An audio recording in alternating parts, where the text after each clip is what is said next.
이런 빈집이 오래 묵을수록 관리가 안 되기 때문에 무너질 염려도 있고 그 집만 또 무너진다면 괜찮은데 옆집까지 피해가 갈 수도 있고 이런 점이 너무 불편한 점이 많습니다.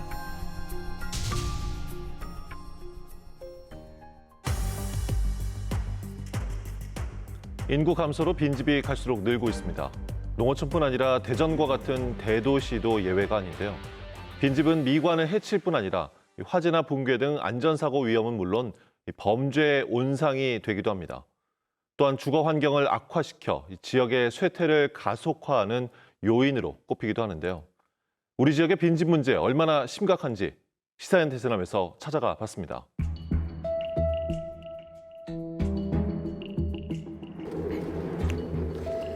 이쪽 골목은 오랫동안 빈집이 많아가지고 이런 빈집이 오래 묵을수록 관리가 안 되기 때문에 무너질 염려도 있고 그 집만 또 무너진다면 괜찮은데 옆집까지 피해가 갈 수도 있고 이런 점이 너무 불편한 점이 많습니다.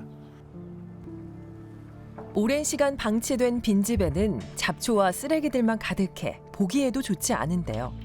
인근에 살고 있는 주민들은 수년째 소갈이를 하고 있습니다. 안전사고의 위험은 물론 범죄 발생 우려도 있어 일상생활을 불안하게 만들기 때문입니다. 빈집이 좀 많아서 이제 밤에 돌아다니기가 많이 무섭기도 하고 이 집에 일찍 좀 들어가는 편입니다. 빈집에 뭐가 있는지를 모르잖아요. 빈집들이 밤에는 무서워요. 올해 1월 기준 대전 지역 빈집은 총 3,867채에 달합니다. 방치된 빈집은 주거 환경을 악화시켜 슬럼화를 유발하는 등 사회 문제로 이어질 수 있습니다. 이 때문에 전문가들은 빈집이 깨진 유리창처럼 주변 지역을 황폐화시키고 지역 공동체까지도 붕괴시킬 수 있다고 경고합니다. 빈집이 많아지면요, 사람들의 왕래가 줄어들고요. 그렇게 된다라면 당연히 관심도 이제 줄어들 겁니다. 그 빈 공간 속에서 청소년들의 여러 가지 비행, 일탈 이런 것의 이제 근원지가 되기도 하는데요. 또한 빈집이 많아진다라면은 이 슬럼화 현상이 당연히 이어질 거고요. 이런 이제 슬럼화 현상으로 인해서 어떤 건물 붕괴라든가 화재 사고라든가 청소년의 일탈 이런 것들 등 다양한 사회적 원인이 되기도 합니다. 대전시 중구 태평시장 인근에는 수년째 방치된 빈집이 있습니다. 한눈에 봐도 사람의 손길이 끊어진 지 오래돼 보이는 빈집은 주변 상인들에게도 피해를 주고 있습니다. 작년에 아마 여기 좀 소규모의 화재 사건도 있고 그래서 여러모로 전통시장에 화재가 제일 화두가 돼 있을 때라 사실은 상인에서 걱정은 많이 하고 있었던 그런 점이고 또 비어 있으니까 여기 이제 동네 이제 좀 청소년들이 이렇게 들리는 이런 얘기를 많이 듣다 보니까 그런 면에서 조금 화재도 걱정되고 또 우범 지역이 되지 않을까 이런 걱정을 좀 하고 있었죠. 아니 빈가가 있으면은 보기도 안 좋고 이웃도 그렇고 하니까 그런 거는 이 좋은 시설 같은 거 공간 이런 거 만들어서 주차장이나 놀이공원 같은 거 만들면 좋지. 중구청에서는 상인들의 바람대로 이곳을 쉼터로 조성해 상인들도 이용하고 시장을 방문하는 시민들도 편히 쉴 수 있도록 만들 계획입니다. 여기는 태평시장 인근으로서 2023년도 대전형 빈집 정비 사업 4개수 중에 한 개수입니다. 이 공간을 철거를 해서 태평시장을 찾는 내방객들의 쉼터 공간으로서 제공될 것이고요. 요건 23년도 빈집 정비 사업으로서 올해 한 6월 말까지 완공될 예정입니다. 대전시와 5개 자치구에서는 빈집을 매입해 정비하는 빈집 정비 사업을 진행 중인데요. 낡고 오래된 빈집은 주차장이나 쉼터와 같이 주민들의 공동 생활 공간으로 변신하고 있습니다. 이곳 또한 수년째 흉물스러운 모습으로 방치되었습니다. 위험도 하고 어린이들이 이제 뭐 다니다가 이제 뭐 담 같은 게 이제 무너지려고 이런 것도 있고 막 여러 가지 있으니까 굉장히 위험했죠. 위험하기도 하고 냄새도 나고 뭐 여러모로 하여간 동네 환경에도 굉장히 안 좋고 근데 이제 이걸 만들어 놓음으로써 일석이조죠. 이제 환경도 정화시키면서 그 어르신들이 나와서 틈틈이 쉴 수 있는 그 장소를 만들어놨다는 게 참 좋은 것 같습니다, 지금. 중구청은 올 한 해 빈집 넉 채를 정비하겠다는 계획입니다. 하지만 철거가 시급한 빈집이 중구에만 400여 채가 넘어 실효성이 있을지는 미지수입니다. 게다가 정비에 들어가는 비용도 큰 부담입니다.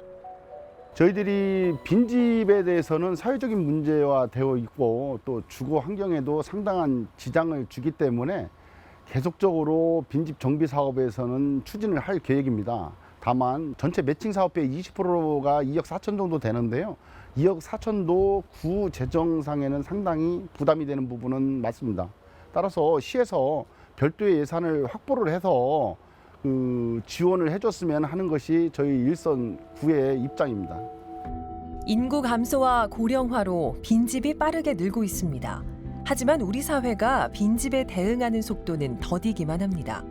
이제라도 빈집이 울리는 경고음에 귀를 기울이고 근본적인 대책 마련에 힘써야 할 겁니다. 이 도심 속 흉물이 돼버린 빈집, 내가 사는 지역, 내가 사는 집 가까이 이런 빈집들이 있다면 불안과 불편을 떨쳐버리기 쉽지 않을 것 같은데요. 그런데 어디까지를 빈집으로 볼 것인가에 대한 그 기준도 궁금합니다. 자, 신서우 기자, 빈집의 정의부터 짚어주신다면요. 네, 빈집의 법적 정의를 말씀을 드리면요. 그 1년 이상 아무도 거주하지 않거나 사용하지 않는 주택을 빈집으로 정의하고 있습니다. 1년 이상 전기와 상수도의 사용량 자료 등을 토대로 사전 조사와 현장 조사를 거쳐서 이 집이 빈집인지 아닌지 판단하는데요. 네. 여기에는 미분양 주택이나 그 사용 승인을 받지 못한 주택, 그리고 기숙사나 별장 등은 제외하고 있습니다. 네, 이 빈집이 저출산과 고령화, 또 지역 소멸이라는 흐름 속에서 가파르게 증가하고 있습니다. 특히 농어촌 지역의 빈집이 도시 지역 빈집보다 2배 이상 많다라고 하는데요. 빈집이 늘어나는 원인은 무엇이고 이를 해결하기 위해서는 어떤 대책들이 필요할지, 자, 국토연구원 도시연구본부 박정은 연구위원, 대전시 도시재생과 김태섭 주거환경개선팀장과 이야기 더 나눠보겠습니다. 두 분 자리해 주셔서 고맙습니다.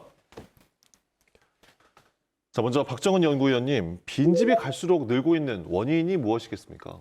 빈집이 계속해서 이제 늘고 있고 앞으로도 이제 증가할 수밖에 없는 이유는 크게 두 가지를 이제 생각해 볼 수가 있습니다. 그래서 과거하게 달리 이제 인구는 계속해서 이제 큰 폭으로 이제 감소하고 있기 때문에 빈집은 늘어날 수밖에 없고, 그리고 두 번째 이유로는 이제 수도권으로의 인구 집중입니다. 물론 수도권 지역 안에서도 빈집은 발생을 하지만 이제 그보다 훨씬 많은 수의 더 빠르게 지방 도시에서 빈집이 발생하고 있죠. 예, 덧붙여 말씀드리면요. 수도권에서도 빈집이 나오지만 그 지역과 그 양상과 성격이 좀 다른데요. 예, 수도권 같은 경우에는 재개발처럼 향후 수익을 염두에 두고 매매를 하거나 혹은 때를 기다리면서 비워두는 빈집이 많고요. 그 지역 같은 경우에는 주민이 수도권 등 다른 지역으로 빠져나가거나 거주하던 주민이 돌아가시면서 빈집이 되는 경우가 많거든요. 네. 예, 수도권의 빈집도 물론 중요하지만 그 지역의 빈집 같은 경우 더 빠르게 더 많이 늘고 있기도 하고 또 그 성격 자체에서도 문제의 심각성이 더 크다, 이렇게 볼 수 있을 것 같습니다. 예. 지역의 빈집이 증가한다는 것은 결국 지역 소멸이 그만큼 심각하다는 방증으로 볼 수 있겠는데요. 자, 김태섭 팀장님, 대전의 경우 빈집 문제 얼마나 심각한가요? 대전은 전체적으로 3,867호의 빈집이 있습니다. 재개발이나 재건축, 그리고 원도심 지역에 주거환경 개선 사업을 하고 있는 사업지구의 빈집을 제외한다면 1,789호의 빈집이 존재하고 있습니다. 원도심에서 집중적으로 발생하고 있고, 대전시에서도 빈집 문제를 이대로 둘 수 없다는 입장에서 빈집 정비 사업을 추진하게 되었는데요. 23년에서 27년까지 5년간 100억을 투입해서 정비 사업을 추진하고 있습니다. 빈집들을 매입해서 주차장이라든가 공원, 기반시설을 마련하는 그런 사업들을 추진하고 있습니다. 이 사업을 통해서 빈집으로 인해서 발생할 수 있는 위생, 안전, 경관의 문제들을 해소하고, 그리고 노후한 지역의 기반시설이 부족한 지역에 대해서 저희들이 기반시설을 확충하는 그런 효과를 누릴 수도 있다고 생각하고 있습니다. 네. 자, 그럼 박정은 위원님, 대전시가 하고 있는 이 빈집 정비 사업 어떻게 평가를 하십니까? 저는 아주 매우 긍정적으로 평가를 하고 있습니다. 예. 빈집은 그 상태에 따라서 1등급부터 3등급까지 구분을 하거든요. 1등급 빈집 같은 경우에는 이제 일부 보수를 하게 되면 즉시 사용이 가능한 빈집이고요. 2등급 같은 경우에는 이제 안전상의 조치를 좀 취하고 난 이후에 활용할 수 있는 빈집. 3등급은 이제 사실 주변 환경에 조금 악영향을 미치는 불편함을 많이 겪게 하는 이제 빈집으로 철거의 대상이 됩니다. 예. 예, 그런데 이제 이 빈집이 있다는 것 자체만으로 사실 마을 내에서는 여러 가지 불편을 이제 겪을 수가 있는 부분인데요. 그렇기 때문에 이런 악영향을 미치는 이런 빈집에 대해서는 신속하게 좀 철거를 해주는 게 굉장히 그 주거 환경을 이제 안전하고 양호하게 유지시키는데 이제 굉장히 중요하다라고 보고요. 예. 근데 막상 이제 빈집을 정비를 하려고 하면 현장에서는 부딪히는 문제들도 다양하게 일어난다라고 합니다. 김태섭 팀장님, 현장에서 겪는 가장 큰 어려움들은 어떤 것들이 있습니까? 빈집 소유자들한테 동의를 받는 부분이 상당히 어려운 부분이 있습니다. 빈집이 향후에 부동산적으로 가치가 있어서 상승할 것을 기대하고 있기 때문에 집주인들이 빈집을 정비하는데 소극적일 수밖에 없습니다. 그래서 저희들은 그 집주인과 자치구가 협의해서 적극적인 면담을 통해서 빈집을 정비할 수 있도록 추진하고 있습니다. 예. 실제로 대전 중구청의 경우를 좀 살펴볼 필요가 있어 보이는데요. 네. 그 쉼터나 주차장이 필요해서 그 시민들을 위한 그 유휴 공간으로 만들려고 하는 빈집이 있었는데 그 소유주가 동의를 하지 않아서 결과적으로 구체화되지 못하고 다른 대상으로 물속해서 넘어갔다고 하더라고요. 예. 이 좀 이유를 좀 들여다보면 그 소유주분들의 심정도 좀 이해가 가는 측면이 있기도 해요. 왜냐하면 우선 비용 문제가 좀 있는데요.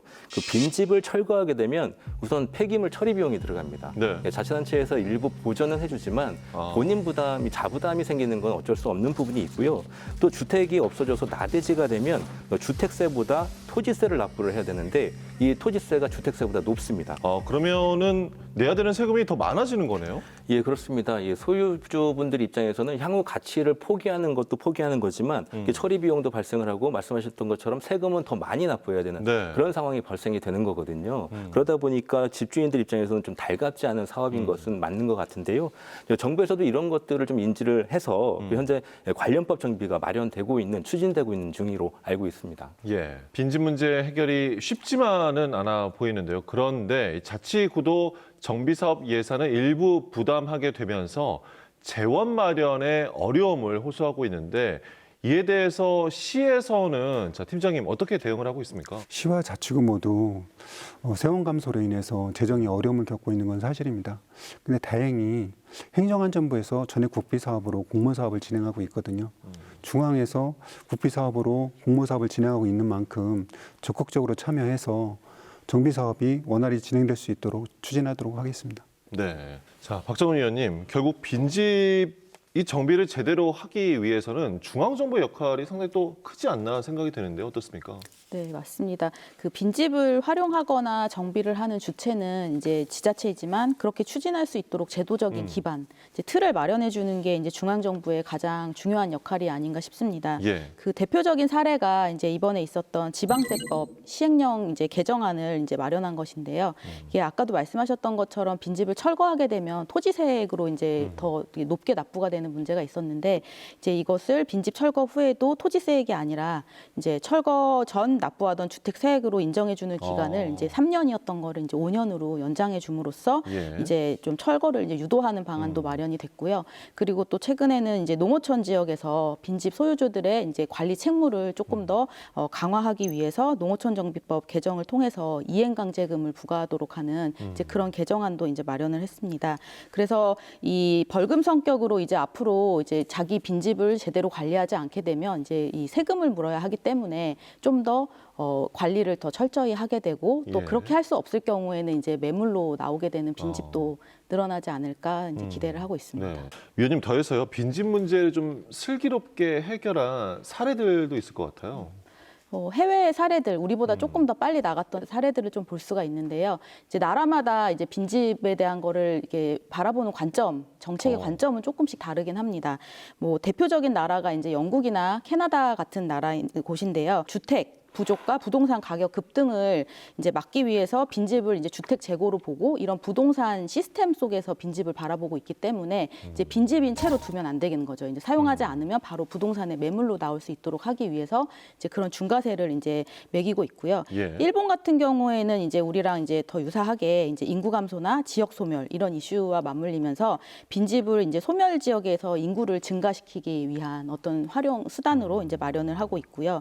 또 그런 측면에서 일본은 굉장히 오랫동안 빈집은행이라는 이 사업 제도를 마련을 하고 있습니다. 빈집은행이요? 네, 은행입니다. 그래서 이제 빈집에 대한 정보를 그 플랫폼에 들어가게 되면 어느 지역에 어떤 빈집에 어떤 컨디션의 빈집이 현재 이제 나와 있는지를 이제 소유주와 이제 사려고 하는 사람들을 이제 연결시켜주는 이제 그런 제도를 이제 오랫동안 마련을 하고 있는 것이죠. 예. 이 빈집 정비 사업을 통해 이제 빈집 문제를 해결하고 이제 나아가 지역 소멸 극복 대책으로도 효과를 거둘 수 있어야 할 텐데요. 자, 김태섭 팀장님, 대전시에서는 앞으로 이 빈집 정비 사업 어떻게 해 나갈 계획입니까? 빈집 정비를 위해서는 다양한 방법이 이용이 되어야 될 것으로 판단하고 있고요. 첫 번째, 철거와 활용에 관한 문제입니다. 국비 및 기금을 활용해서 되도록 많은 빈집을 정비하도록 하고요. 필요성이 있는 빈집에 대해서는 기반시설을 활용할 수 있도록 정책을 추진해 나갈 예정입니다. 두 번째는 관리적인 측면인데요. 자치구와 빈집 주인과 협업해서 시민들이 안전, 경관, 위생에 이상이 없도록 주기적인 점검을 통해서 관리에 만전을 기하도록 하겠습니다. 네. 자, 그럼 박정우 위원님, 빈집 정비 잘하려면 어떤 노력이 필요할까요? 저는 이렇게 빈집 문제는 장기적으로 이제 인구 감소하는 지방 도시 그리고 그 안에서도 뭐 원도심 지역 이제 이런 데들을 중심으로 해서 좀 도시 관리 측면에서 바라볼 필요가 있다라고 봅니다. 그래서 빈집이 이게 바로 활용할 수 있는 지역은 전국의 모든 지역이 있는 건 아니거든요. 예. 그렇기 때문에 이보다 많은 지역이 사실상 철거를 통해서 이 주변 환경 정비가 우선되는 것이 굉장히 중요하고요. 그렇기 때문에 도시의 인구 규모, 그다음에 입지 이런 거에 따라서 빈집 관리를 이제 활용 위주로 갈 것인지 아니면 정비 위주로 갈 것인지 이제 이런 것들을 조금 정하고 그다음에 이런 것들을 병행할 수 있도록 하는 그런 것들이 굉장히 중요하고요. 그리고 이제 이러한 방향으로 공공이 빈집 관리 정책을 수행을 할 때 빈집 소유주들이 이제 적극적으로 동의를 해주고 그리고 참여할 수 있도록 공공은 꾸준히 그 동료 수단을 마련하고 제도를 마련하고 또 이거를 이제 일관성 있게 쭉 가져가는 것이 저는 가장 중요한 부분이라고 생각을 합니다. 예. 이 집은 사람의 온기를 담고 산다고 합니다. 아무리 좋은 집이라도 사람이 살지 않으면 온전할 리 없습니다. 온전치 않은 빈집들이 마을에 방치된다면 자연히 사람의 발길도 닿긴 어려워지겠죠. 지역 소멸과 빈집 문제라는 악순환의 고리를 끊기 위해서라도 중앙정부와 지자체는 유기적으로 협력해 빈집 문제 해결에 속도를 내야 할 것입니다. 자, 국토연구원 도시연구본부 박정은 연구위원, 대전시 도시재생과 김태섭 주거환경개선팀장, 그리고 신서구 기자와 함께했습니다. 세 분 말씀 고맙습니다. 여러분께서는 지금 시사인 대세남과 함께하고 계십니다.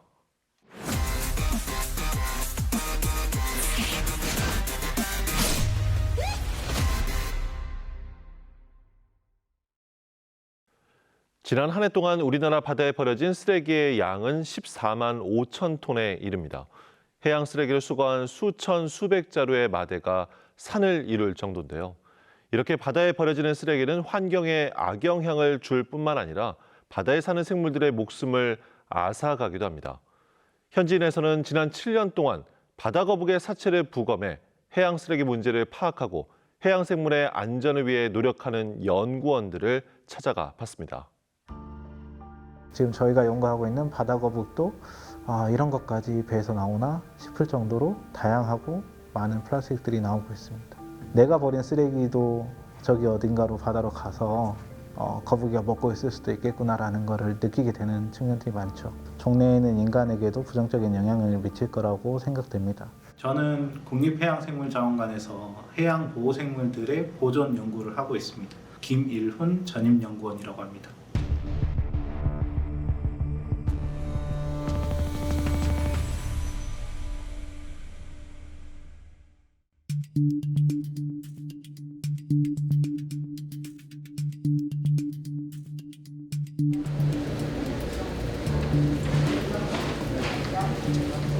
대각 직선 길이 62.5, 직선 너비 53.4. 폐사한 상태로 발견되는 거북이들이에요. 그래서 그물에 걸려가지고 죽든 아니면 죽어서 해안가에 떠밀려 오든 그 거북이가 발견되면 어떤 이유로 얘가 죽었는지 그런 것들을 밝혀내면 나중에 그런 것들이 발생하지 않도록 하는 뭔가 조치를 할 수 있는 거죠. 푸른 바다 거북이랑 붉은 바다 거북이라고 하는 종 차이도 있고 발견된 지역도 다르고 뭐 그래서 그런 것들을 종합적으로 봤을 때 어떤 지역을 또 중심적으로 보호해야 되는지 그런 것들도 같이 고려할 수 있는 그런 자료들을 쌓아가고 있어요. 올려. 하나, 둘, 셋. 머리가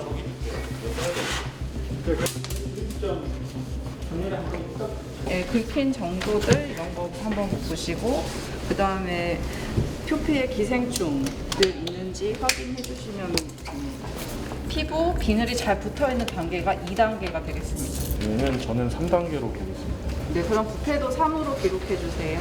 경북 포항에서 해상에서 표류한 상태, 그러니까 물에 둥둥 떠다니는 상태로 발견이 됐어요. 어민들이 어업 활동하면서 그름을 회수할 때 거북이가 걸리면 이제 바다로 이제 버린다, 네, 보내준다, 뭐 이런 애들이 이제 둥둥 떠다니다가 발견되는데 부검을 해보면 익사소견이 있을 수도 있고 다른 원인들을 또 수의사님들이 찾아내 주실 거라고 생각합니다. 해가지고 여기 앞까지 가면 돼요. 천천히 하십시오. 안에 장이 부풀어있을 수도 있어서 예. 너무 깊게 들어가시면 여기서 여기까지 여기로 이렇게 가라고. 일단은 부검을 하는 이유는 그 사인을 이제 밝히기 위해서이고요. 그 보통은 좀 인위적인 요인에 의한 폐사가 좀 많이 나는 편이고요. 다양한 부표로 쓰고 있는 스티로폴 조각들도 굉장히 장을 막을 정도로 되게 많이 나오는 경우도 많이 있고요. 그리고 저희가 흔히 뭐 먹는 그런 뭐 사탕 껍데기, 그다음에 뭐 라면 봉지, 뭐 생수 라벨, 뭐 뚜껑 이런 것들도 굉장히 많이 나와서 특히 일회용품들이 굉장히 많이 나오는 것들을 보면서 저희도 되게 놀라고 있습니다. 그냥 까만색 비닐, 잘린 초록색 노끈 하나, 그리고 뭉툭하게 잘린 밧줄 15cm짜리 하나. 같은 밧줄 같아요. 밧줄 같아요. 이거랑 같은 건데 같이 먹었어. 이렇게 뭔가 착색된 느낌 아니에요? 흰색 로프인가? 대장 시작부로부터 310cm에 4cm 너비의 비닐봉투가 뭐예요?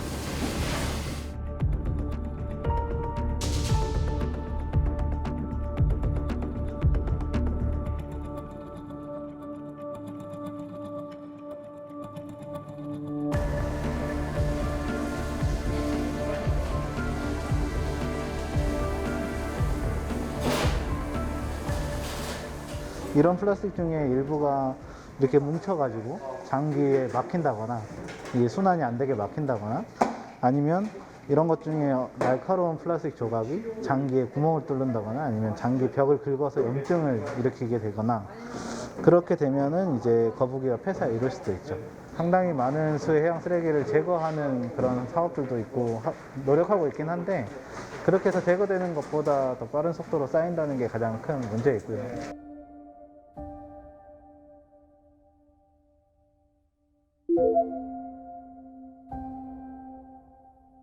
우리가 아쿠아리움에서 인공증식 같은 거를 해서 새끼들을 이렇게 키우는데 걔네들을 또 자연으로 돌려보내는 활동들을 하고 있습니다. 그 개체들 중에 하나가 11일 만에 제주도에서 출발해가지고 부산에서 11일 만에 죽어서 발견된 케이스가 있었어요. 걔가 11일 동안 겨우 제주도에서 부산 오면서 플라스틱 쓰레기가 그때 228조각 정도 나왔어요. 제주도에서 부산까지 오는 길에 이 길에 그만큼의 플라스틱을 만날 수 있구나 라는 것들이 조금 얘네들은 엄청난 고통에 휩싸였을 텐데 그런 것들이 좀 안타까운 케이스들은 많이 있었죠.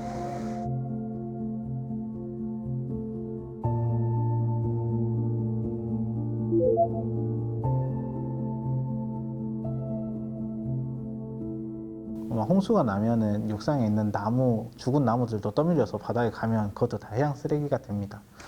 그렇지만 그런 것들은 다 자연적인 현상으로 분해되고 점차 소비되면서 사라지는데 플라스틱만은 쉽게 이게 제거가 되지 않는 거죠.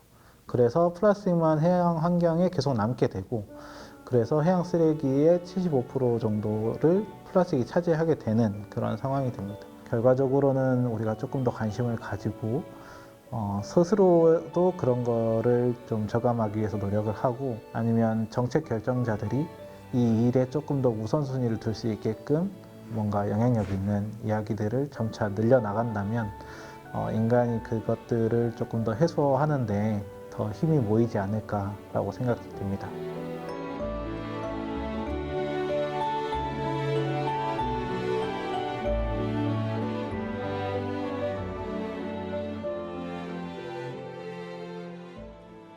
KOR0093 해양생물자원관에서 바다에 방생한 붉은 바다거북의 고유 번호입니다. 더 넓은 바다를 향해 힘차게 물살을 갈랐던 이 바다거북은 장기 안에 플라스틱이 가득 차 11일 만에 생을 마무리해야 했습니다. 제작진이 만난 김일훈 연구원은 지금 같은 상황이 계속된다면 바다의 생물뿐만 아니라 인간도 위험해질 수 있다고 우려합니다. 점차 쌓여만 가는 해양 쓰레기로 더 이상 수많은 생명이 고통받지 않도록 우리 모두의 노력이 절실한 때입니다. 시사인 대수남 여기서 마치겠습니다.